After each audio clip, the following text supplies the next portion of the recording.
Hello, everyone.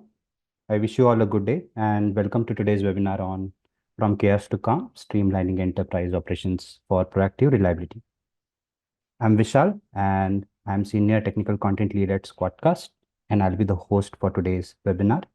Let me quickly introduce you to our panelists. We have Anusha Ravindra and Raghu Chinnanam, Senior Product Managers at Squadcast, and most of the features that you see with Squadcast, these people have worked very closely in bringing those together. We also have Anirudh Rajan with us, who is our senior product advocate, and he is the person who will be demoing in today's webinar.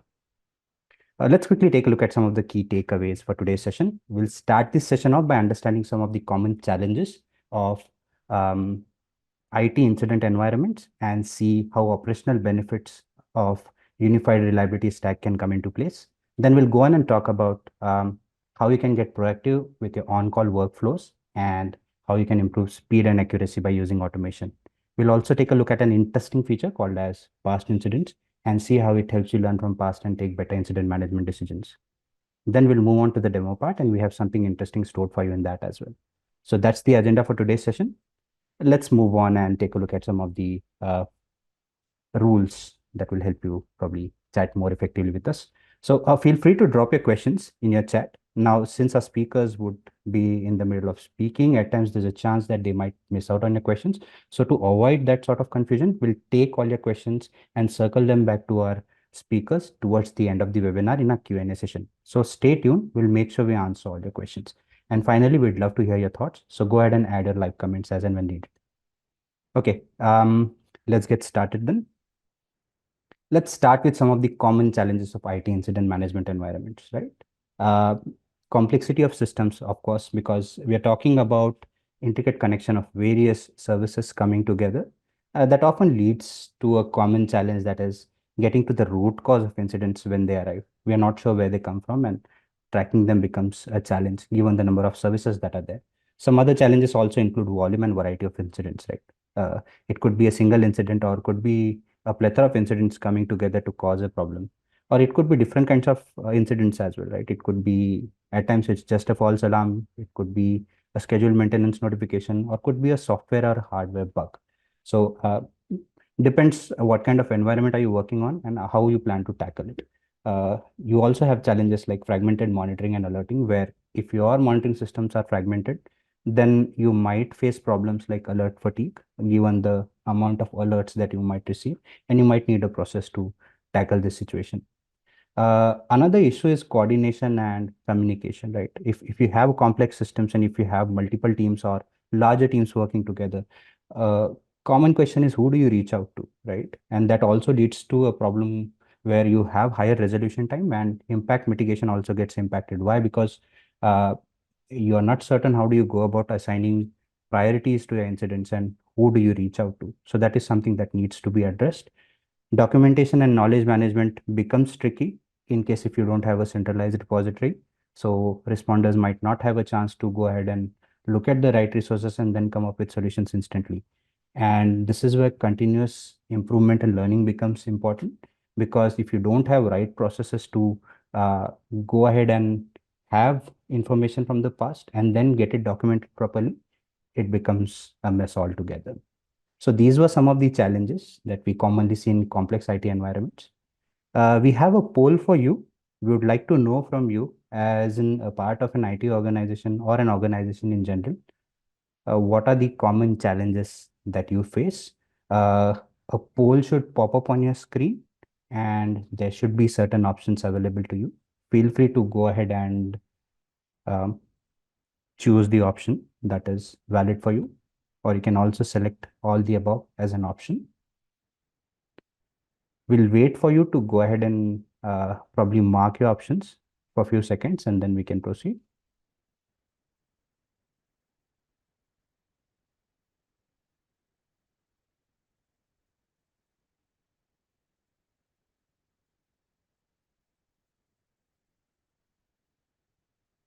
Oh, I see the poll appeared just now, so I assume I was talking to a blank screen. I hope that won't be a problem. So you see the question is around and so are the options. Feel free to go ahead and mark the ones that add value to you.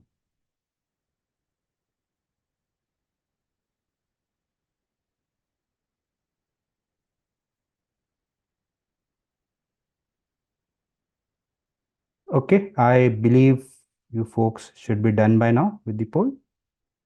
So I'll probably ask the moderator to go ahead and stop the polls.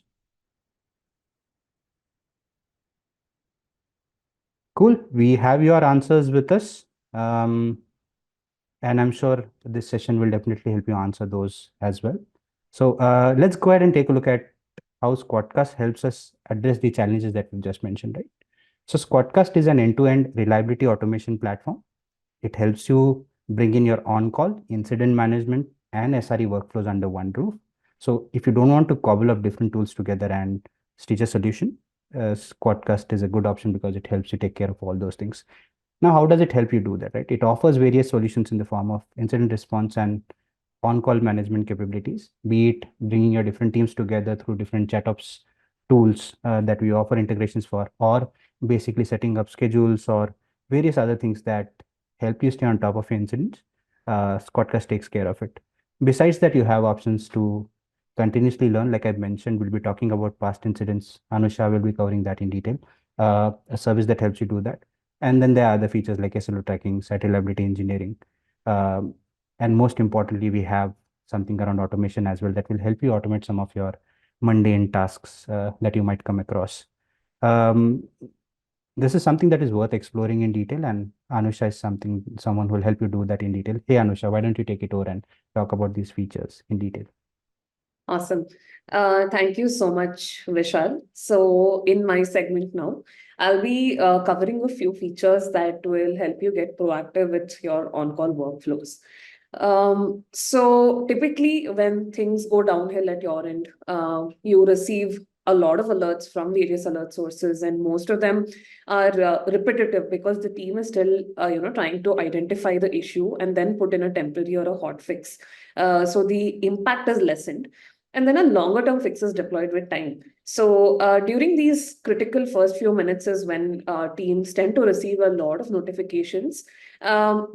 This obviously generates a lot of noise. All of your team members are mostly focusing on acknowledging these notifications coming in rather than fixing the issue at hand. And obviously, this is not bad, right? So ideally, the incident management tool that you're using should be able to effectively group similar or related alerts coming from various alert sources together and notify the incident responders only once for it. And what would be best of all is if the platform did it automatically for the users, right? So with Squadcast ML-based intelligent alert grouping feature, which is IAG is what we call it.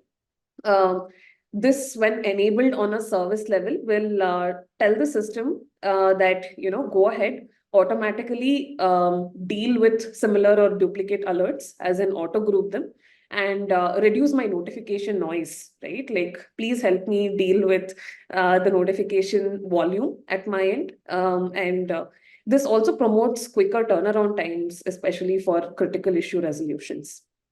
Now, the algorithm for IAG uses a set of incident and service related parameters to compare, learn, and analyze the similarity between the incoming alerts with the existing open incidents, the already ongoing incidents, right? So it makes it very simple for users to get the feature up and running. Additionally, users also have an explicit way to provide both positive and negative feedback to the algorithm for every auto-grouped incident in the system. We have observed that for 99% of the accounts that have this feature enabled, it has worked with peak efficiency since almost the beginning. But if this is not the case, at certain times, efficiency, as we have seen, has improved significantly with the user feedback given to the algorithm. So this is what IAG does, which is an ML-based approach to group similar incidents and reduce your alert noise. However, when users do not want to let the system do all of the incident-related functions automatically, there is a more deterministic way of getting this done with the help of our service-level automation rules, right? So we do provide a powerful rule-based engine where rules can be set up using the UI wizard or a rule builder as well. We also provide some custom syntaxes that provide added functionality. We have detailed documentation on our support portal with all sorts of examples to get you started if this is what you're interested in. Now, with rules, you can define what kind of metadata information in the form of tags need to be added to your incidents. You can define custom targeted routing of incidents to the right teams dynamically, like when an incoming alert comes in based on the tags attached with it. You can say, go and notify a particular user or a particular team. So it reduces noise by a great deal.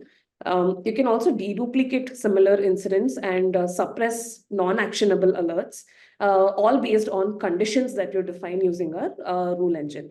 So this is a more deterministic way of getting all of these incident-related activities done in Squadcast. Moving on to another more important issue that most organizations face today is like dealing with alerts at a large scale, right? So configuration of incident related functions and identifying actionable alerts from the noise or the junk of alerts that are sent to Squadcast are, I think, two of the most common pain points that we have come across. So in order to address these, I will quickly go over two of our feature offerings, and the first of those would be global event rules.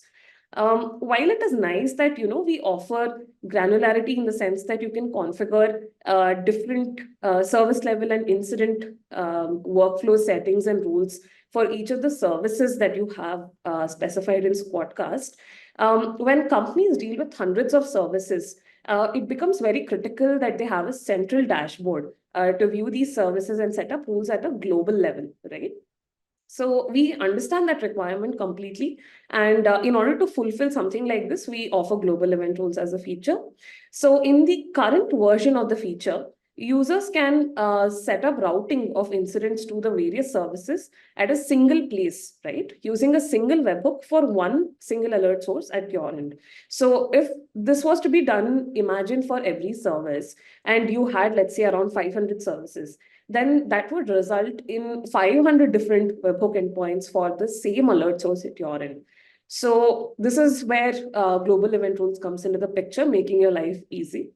In the future, however, we will be introducing more global level functionalities for services using GR. That would include tagging of incoming alerts, deduplication of similar alerts, suppression, snoozing notifications or delaying notifications for incoming alerts, and so on. Another feature that we recently launched and I want to quickly go over would be auto pause transient alerts, or what we call as APTA. Now, most often than not, users are notified for incidents that get triggered in the system, but also get auto-resolved very quickly, right? Like in a short duration of time after being triggered. So we term these type of alerts as transient alerts because these are mostly not actionable since they get auto-resolved right after being triggered. The feature APTA uses heuristics to understand if an incoming alert is transient in nature or not. And then if transient, it will go ahead and pause notifications for a predefined duration or a time window. So imagine the kind of noise, the notification noise these kind of transient alerts could generate otherwise. And for what, right? Like for being auto-resolved right after being triggered. So in the timeout window configured, if the alert gets also auto-resolved, then awesome. It was transient in nature. Otherwise, this alert will get triggered as an incident and normal escalation is followed after that. Additionally, users also have a way to provide both positive and negative feedback to the system, basically for APTA to improve the classification efficiency. Users can also go ahead and explicitly mark an incident as transient if APTA has not classified it as transient in the first go. So all in all, this would be a great feature for controlling unnecessary noise that is generated by transient or non-actionable alerts. Just that this is done automatically. You don't have to define any rules or anything for this to get started. Now, with all of the semi-automated and ML features that I've just gone over, we can understand how this would all lead to, improved on-call workloads, giving your users the time they have to actually fix the issues at hand than deal with operational and configurational hazards. With this, I will hand over the next segment to Raghu to speak about a few more features that's going to help with all of this. Thank you, Anusha. So I will go over the topic, how Squadcast can improve speed and accuracy in incident response with automation and the right data. So during a critical incident, speed and accuracy are the critical factors to resolve issues and get your systems back online quickly. But during the chaos of incident, sometimes humans might be stumped or don't know what to do or make mistakes unwittingly. And Squadcast automation features comes to the rescue, and it can quickly add the relevant data, providing not just accuracy and speed, but also automates trivial tasks, freeing up valuable time for the engineers to work on what really matters. Let's talk about a few features that can actually automate incident response. The first thing in that is ITSM, right? Integration. So ITSM tools play a crucial role in enterprise incident management by providing the necessary infrastructure, processes, capabilities to effectively detect, respond, and resolve incidents, thereby minimizing service disruptions, ensuring business continuity. So Squadcast natively integrate with ITSM tools like ServiceNow, Jira, etc., and facilitates faster resolution of incidents. And it has capabilities such as creating tickets, synchronizing statuses, syncing notes. You can take actions on Squadcast directly from your tools as well. Another feature that I would like to highlight is our live call routing, right? Live call routing basically enables routing incoming calls and voicemails directly to on-call responders, right? Your stakeholders, your internal stakeholders or your end customers, depending on your use case, can dial a number and directly report issues to our on-call engineers, thereby saving valuable time and they can directly reach the right person, right? So depending on the severity or frequency of reported issues, on-call engineers can triage and ensure quick solutions, thus ensuring the mean time to resolve for customer reported issues is always in check. So another important capability that I want to highlight for Squadcast is the response actions, right? Squadcast lets you take response actions to incidents directly from Squadcast, either manually or automatic. So in manual mode, right, under the incidents, there are like some set of predefined response actions, such as triggering a webhook, creating a ticket, or like rolling back the last deployment in your CI/CD pipelines and stuff like that, right? And in the automated response actions, we have our outgoing webhooks and workflows.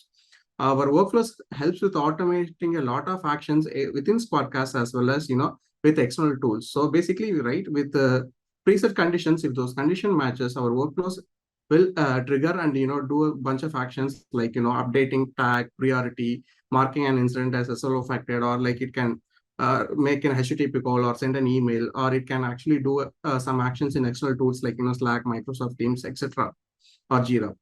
And one of the important actions our workflow feature can do is automatically attaching a runbook, right? So runbook is an important feature where the collective knowledge of your company or like your senior on-call engineers can be passed on to your current on-call engineers, where based on the preset conditions, if those conditions matches, right, the workflows can trigger and automatically attach the right runbook to that incident, and so that way, right, your on-call engineer can quickly triage those issues.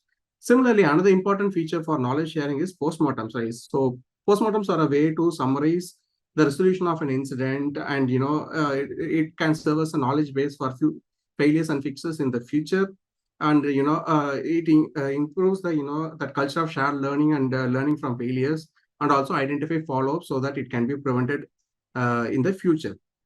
Our postmortem features comes with a different popular postmortem templates out there, but you can also create your custom postmortem templates, and with the help of our incident variables. So that way, right, whenever you're done with the incident and you click on the generate postmortem button, it automatically pre-fills the postmortem with all the relevant available incident data, and you can just add your findings and follow-ups to it quickly.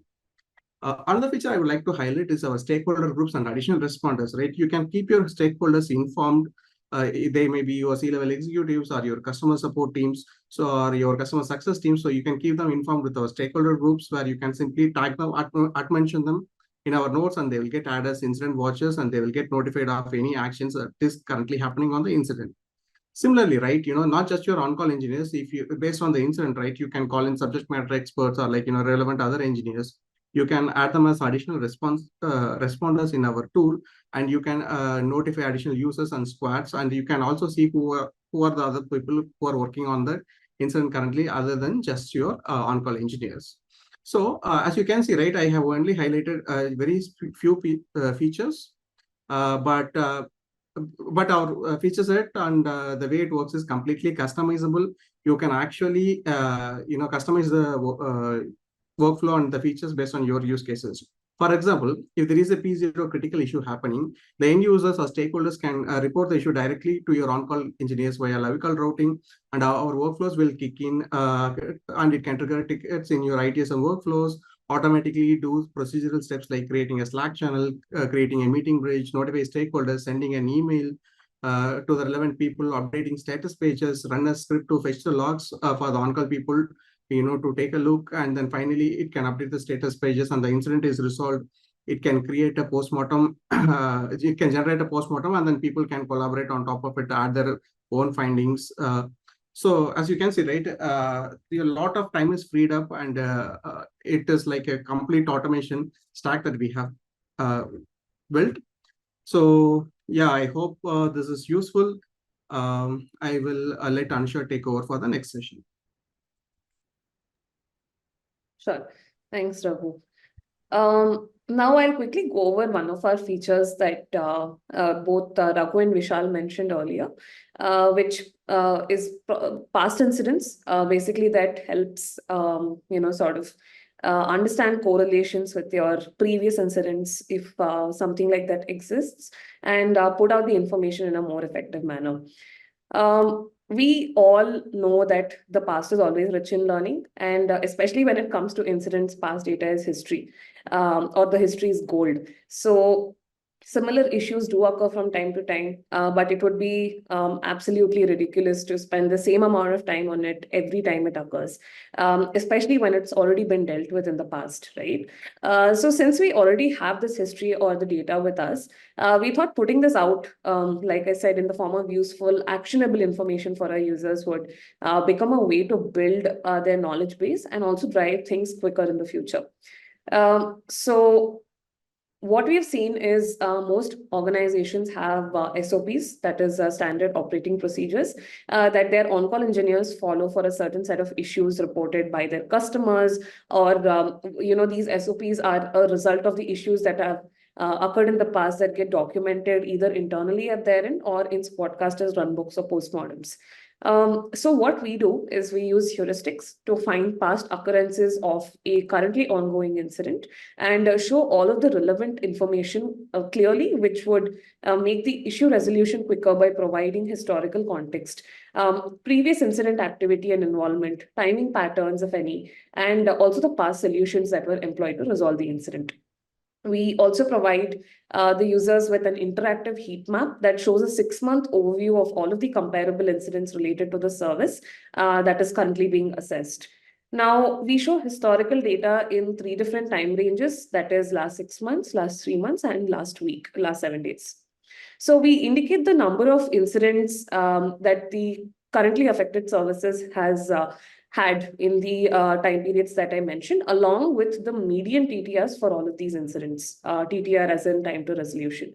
So the listing of past incidents gives a quick overview on critical information, mostly around incident activities such as attachment of a runbook, addition of tags, addition of notes, the postmortems created, which are also hyperlinked for quick access, the TTR, like I mentioned, type of resolution, whether it was manual or auto-resolved from the monitoring tool, and so on. Just to sort of summarize, the benefits of the way this feature is offered to our users is that it makes it very easy to access historical incident data. It is also very simple now to identify and access your recurring patterns and trends with the incidents, which obviously also promotes proactive identification and mitigation of potential issues. So that is past incidents for you all. This will be demoed when Anirudh comes to his segment and shows you all of these features. With that said, I'll hand it over to Anirudh to cover the rest of the items on the agenda. Thank you. Yeah, thank you, Anusha. So I work with CTOs VPs and directors of engineering on a day-to-day basis. And one of the common questions that come up is one, what is your support like? And how easy it is to migrate from your existing solution, right? To start off with, I'll cover regarding the support. So we offer 24/7 support. You can reach us via email, or while working on the platform, you will see a chat icon at the right bottom of your screen. So you are not chatting with a bot. Rather, there is a human sitting behind the screen helping you with all the queries that you have. And if need be, we also get on a quick call to help you out with your questions. And right from day one, you also have an account manager who would be working very closely with you to help you with all your queries and make sure all your requirements are met in the platform. Right. And not just that, once you decide to move ahead with Squadcast, we also have a dedicated implementation team who is going to take care of complete migration, implementation, and training of your engineers. So let's say you give us a go at, and once we finalize all the business requirements, we come up with a migration plan based on your timelines, and then we phase out the migration depending on when you would want to go live with the platform. And as and when a particular phase is done, we sit with your team, we review the setup so that we ensure whatever you guys do today is replicated in the platform. Post migration, we also offer training to your engineers so that your team feels comfortable before they go live. Right. As you all know, Squadcast is not just an alerting system. Rather, it brings in together on-call alerting, incident management, along with the best practices of SRE, right? Apart from migration, I also wanted to cover a quick point here regarding the migrator. We support PagerDuty to Squadcast migrator, like you see on the screen. The migrator itself will help you migrate entities like users, schedules, escalation policies, and services. And once this is done, we sit with your team to set up the rest of the event orchestration or service orchestration there. So you don't have to worry about moving between tools. Rather, we got your back. We can help you out with the complete setup. Right. So just for today's webinar, I'm just going to focus on a couple of items that Raghu, Anusha, and Vishal were covering, especially on the AI ML part and also automation. But if you'd like to see a complete demo of the platform, feel free to reach out to us. Just drop a message in the chat, or you can just go to squadcast.com and schedule a demo at your convenience.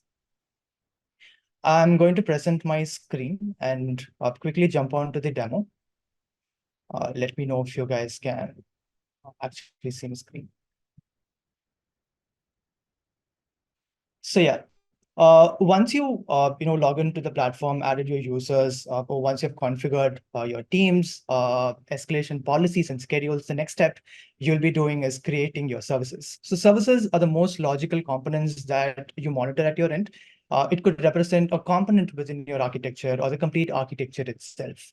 To get started, click on Add New Service, give it a name, add a description, map an escalation policy, set an owner, and you can add tags if required. I'm just going to skip it for now. And you can enable a couple of automation, the first one being intelligent alert grouping. So this is going to help you club incidents up together automatically. So let's say when you toggle this switch and set a grouping window, all the incoming incidents will be clubbed with an existing open incident in the platform based on a couple of parameters that we have set in the backend. So this is how an auto-grouped incident would look like. You'd get to see all the incidents within the incident details page. You can also provide feedback to the system by upvoting it or downvoting it so that the system learns from your feedback and it becomes accurate over a period of time and adapts to the type of alerts you receive. And the second automation is auto pause transient alerts. And like Anusha was mentioning, we use heuristics to typically detect the type of alerts which gets resolved within a very short period of time when triggered from their monitoring tools. So we pause their notification for the time window that you select here, let's say 5 minutes. If the incident gets resolved within the time window, then you will not be notified for the same. But if the incident is not auto-resolved, then your team gets notified based on the schedules and the escalation policies that you set up. So once this is done, just click on save and continue. And the next step is to map your services with the alert sources. We support 200 plus native integrations. All you need to do is just select your alert source, copy the webhook. Since it is a native integration, it is not going to take more than 5-10 minutes for you to route all the incidents into the platform, right? Let's say you have more than 100, 120 or 500 microservices, and you have different endpoints, then you don't have to, manually create all of these integrations. Rather, you can make use of global event rules. So with the help of global event rules, the configuration is going to be much efficient and it is going to consume time. So to get started, just click on add new rule set. All you need to do is give it a name, add a description, and set an owner. Once this is done, the next step is to add an alert source. Just pick an alert source from the list here and set up your role. For example, let's say synthetic monitoring for Grafana, right? You'll get to see the payload data, and based on the data, you need to set up your expression and map a service. So let's say whenever there is an incident from Grafana, and if this rule is validated for true, the incident would be routed to the API search service. If the rule is not validated for true, then we have a catch-all rule. So database service would get notified. This way, you can ensure that all your complex service setup is done. And like Anusha mentioned, we'll also be coming up with a lot of global event rules in future. So once you've set up your services integrated with your alert sources, your basic setup is done. Now you will see all the incidents getting populated in the platform, and your team is going to get notified for all of these incidents based on schedules and escalation policies that you set up at your end. The next step is to set up a couple of automation rules on top of each of these services, which is going to help you streamline your incident response process. Let's say on top of the intelligent alert grouping, you also want to club alerts deterministically by setting up a couple of conditions. That is also possible in the platform today using key-based deduplication. So all you need to do is select your alert source. I'm just going to edit an example for you. So select an alert source, let's say New Relic, and you will see the latest payload of a particular incident. And based on the payload value, set up your key. And whenever this rule is validated for true, you will see all the subsequent alerts getting clubbed under the parent incident based on the dedupe time that you set here. And there might be cases where you receive critical, non-critical alerts like success messages or warning messages for which you don't want your team to get notified, and especially in the middle of the night, right? So you can go ahead and suppress them with the help of suppression rule. That is just going to work in a similar way. All you need to do is select an alert source and set up your condition. Let's say, for example, Grafana, and you will see the payload of the latest incident, and based on the payload, set up your condition. And whenever there is an incident, and if this rule is validated for true, you will see the incident gets suppressed. None of your teammates will get notified, and you will not be able to take any actions on a suppressed incident. The best part is you can also set a time slot. For example, let's say there is a particular type of incident and you don't want to get notified from 10 p.m. In the night till 6 a.m. in the morning. That is doable today. You can also make the incoming incidents content rich by adding up tags to an incident. And this could be priority, severity, or any additional information that you would want to see with the incoming incident. It works in a similar fashion. Select your alert source, set up your condition, and the rule is validated for true. You will see all the tags getting attached. And you can use these tags to then route a particular incident to a specific user squad, or even a different escalation policy for that matter, using the routing rules. So this is the incident list page, and you get to see all the incident data from different services and alert sources. And the colorful bits that you see are nothing but tags that are getting attached to an incident.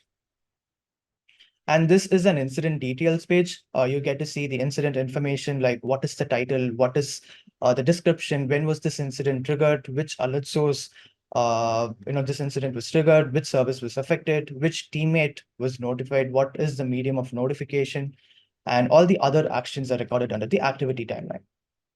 Right. So if it is going to be a very critical incident at your end, you also have an option to take a look at all the past incidents, which are similar to this current incident. Like Anusha was mentioning, you can use this information to proactively take actions on this particular incident.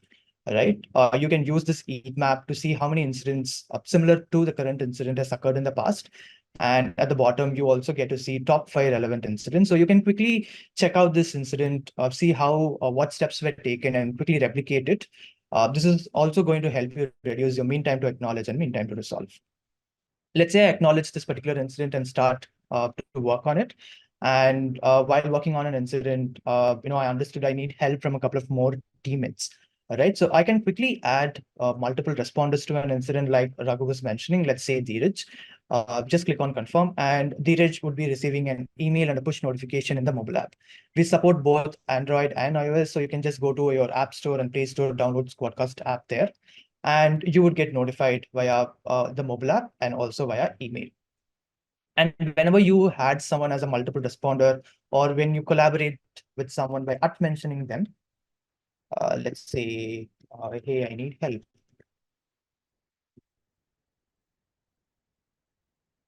Right? So again, they would be receiving email and a push, and both the multiple responders and whenever someone you mention someone under notes, they'd be added as an incident watcher. And incident watchers can then decide how they should get notified for this particular incident, either for a particular life cycle or life cycle plus nodes, or for the entire activity. While working on an incident, you can also attach a runbook, which is going to tell you what steps you need to take in order to get this incident resolved quickly. And as and when something is done, you can put a check mark across it so that when someone comes to this particular page, they know what actions were taken and what more needs to be done in order to get this incident resolved. And you don't have to actually manually attach these runbooks. You can have them automated based on the incident type, and this is done under workflows. Workflows is going to help you automate all of your incident action like Raghu mentioned. So all you need to do is give a title, add a description if required, map an owner, and set a trigger. So I'm saying whenever an incident is triggered, and if it is for a particular service, and if it carries a specific tag, let's say P0 or Sev1, it could be anything. Then I'm telling the system to take a couple of actions. It could be attaching a runbook, or adding a communication channel. Let's say if you want to get on a quick Zoom bridge or a Gmeet, you can do that. And you can also mention your folks automatically by calling them in the incident note here. And you can also take a couple of more actions like triggering a manual webhook or sending an email or making an HTTP call, etc. You can take all of these actions and you can have them automated. If you're using Slack or MS Teams at your end, you can also take a couple of actions like creating an incident-specific Slack channel or sending a message to a specific user. That is doable. And same with MS Teams, there are a couple of actions that you can take. Talking about Slack and MS Teams, this is how an incident in Slack would look like. You can take almost every action directly from your Slack channel. You don't even have to come back to the Squadcast app. So you can acknowledge, resolve, reassign, add notes, or take additional steps like attaching a runbook, updating a tag, adding a communication channel, etc. Right? The best part with notes is whenever you add a particular note from your Slack channel, it is going to get recorded in Squadcast as well, and vice versa. Right? Not just in Slack, but also in MS Teams, you can take a couple of actions and sync notes. Coming back to our incident. So apart from runbooks, you can also, like I mentioned, collaborate with your team and get an incident resolved quickly. Let's say you have taken all the steps with respect to this particular incident, you can go ahead and resolve them. And when you resolve an incident, you have an option to start a particular postmortem. So when you click on start postmortem, the incident details get auto-populated in just one single click, and it gets populated based on the template that you select here. You can either select a particular template from the dropdown, or you can also create your own template in the platform so that whenever you click on start postmortem, the template that you create gets auto-populated. We also have different status for a postmortem. Let's say the on-call engineer has created a postmortem and he wants his manager to review it. You can do it. And once the manager has reviewed a particular postmortem, you can go ahead and publish it. You can view a postmortem or edit it directly from here. And once you create your postmortem, you can also download it from the platform. So in the long run, these postmortems are going to be as knowledge base for you. We have a dedicated page for postmortems. You can come here and check for a particular incident. If you want to know what steps were taken, you can add a filter and quickly go over the postmortems and get your incident resolved quickly. And let's say while working on an incident, you'd want to also track your SLOs and SLIs. Even that is doable in the platform today. And for that, you need to set up your SLOs. So this is how an SLO would look like. You get to see what is the current SLO, what is the error budget, what is the mean time to acknowledge, mean time to resolve, and the related incidents. To create an SLO, just give it a name, add a description. And the next step is to configure your SLO by selecting the services, add an SLI from the dropdown, or you can also create your own SLI here. Set up the target SLO and mention what is going to be the duration. Is it going to be a fixed duration or a rolling window? And based on your inputs, the error budget would be calculated automatically, right? And the next step is to set up your error budget policy. That is to tell the system if your error budget is about to be breached, then how the system would want to communicate that to you, either by sending an email to a specific user or a squad, or by creating a separate incident itself. Let's say while working on an incident, if you know that this is going to be an SLO affecting incident, you can take a couple of actions here. Just click on action, and if you'd want to create or trigger a webhook, you can do it. Or if there's an option to also mark an incident as SLO affecting. Let me quickly show that to you. I'm just opening a different incident for this matter. Let's say I'm working on this particular incident and I feel this is going to be an SLO affecting. There is an option called affects SLO. So just click on your SLO, select the SLI and click on save. Right. Once you've selected this option, you will see an additional window on the right bottom, which is going to help you out with all the SLO details. And once an incident is resolved, the time taken to resolve the incident would be calculated as your error budget. But if you feel that this incident is not an SLO affecting incident, a post resolution, you can also mark it as a false positive. Right. Apart from this, we also have another exclusive feature that we have just released is live call routing. We are going to have a separate session on it. We'll keep you all posted. And apart from that, if you want to know how well your team is performing, we also have a dedicated analytics page. The best part is you can download every single style that you see on your screen, and you can also fetch information using APIs to create your own reports. So I have covered almost everything here in the platform, but there is a lot more to cover. Like I mentioned, if you'd like to take a look at a complete product walkthrough, feel free to drop us a message or just go to our website and click on schedule demo to schedule a call with us at your convenience. I'm just going to hand it back to Vishal. So feel free to drop your questions in the meantime.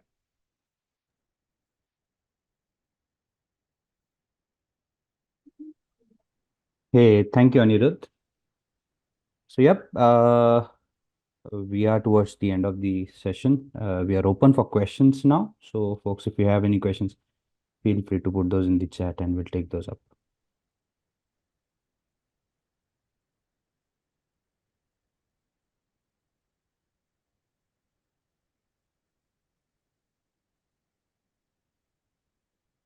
Okay, I see a question here. I think this would be more in line with Anirudh to answer it. Yeah, I can take this up. So the question is, suppose I want to run the APIs for migration, how should we do it? Yeah, so you don't have to worry about running an API or calling your scripts at your end. Rather, all we need from your end is the read-only API keys from your existing tool. Let's say if you are using PagerDuty, then we have a native migrator. So once we have the APIs, we'll help you with the complete migration. So it is on us. Hey, thank you, Anirudh. I hope that answers your question. Okay, we have another one. This one says, sorry if I missed this. For IAG, does it operate automatically or do we need to provide input? Okay. No, you don't need to be sorry. I think Anusha should be able to cover this. Hey, Anusha, would you like to take it up? Hi, sure. So no, you will not have to do anything. This we already have the set of parameters, incident related as well as service related, that the algorithm sort of uses to analyze and figure out if a new incoming alert is similar to an existing open incident, and then go ahead and club them together. So all you'll have to do is simply go and enable this feature for all of the services at your end. You can do this on the UI, you can do this via APIs, you can do this via Terraform. All of this is possible. So yeah, simply enable and the feature would start working. Hey, thank you, Anusha. We have another question, and the person has probably addressed it to Raghu directly. So, um, Yeah, so I the think, person, yeah, yeah, sorry, yeah. go Let on. me just read it out for you first, Raghu, so others also know what we're talking about. So the person says, Raghu mentioned workflows can be used to automate attaching runbooks. Can workflows also be used to trigger remediation actions based on specific conditions within an incident? Hey, Raghu, take it over. Yes, so similar to automatically attaching runbooks, yes, and no, actually, whether workflows can be used to trigger remediation actions, yes. The remediation actions are not directly uh, stored on Squadcast. So what it can do is, right, it can actually make an HTTP call to a third-party system, right, such as your Ansible playbooks or like, your Puppet configuration, right? Or if you have any other scripts, it can make an HTTP call to an external system, which can trigger that remediation action. So that's what is currently possible today. So hope that answers your question. Hey, thank you, Raghu. Okay, I see all the questions have been answered. So in case if you have any questions, folks, we'll wait for another 10 seconds. You can drop those questions in.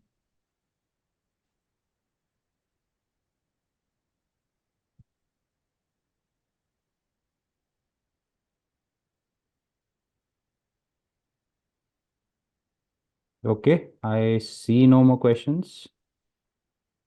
That brings us to the end of this session. Yeah, we'll quickly take a look at some of the key takeaways. We started this session by discussing some common uh, complex IT environment challenges. We looked into several strategies and features that Squadcast offers to help you improve your incident management. And we got introduced to proactive on-call workflows and also looked into how some of Squadcast features like IAG, APTA, GR, past incidents, and custom workflows, they help you benefit from in terms of your incident management. We also covered the benefits of automation, and finally, Anirudh walked you through how migration with Squadcast looks like, right? Or migration to Squadcast looks like. Yep. So that's it from our end.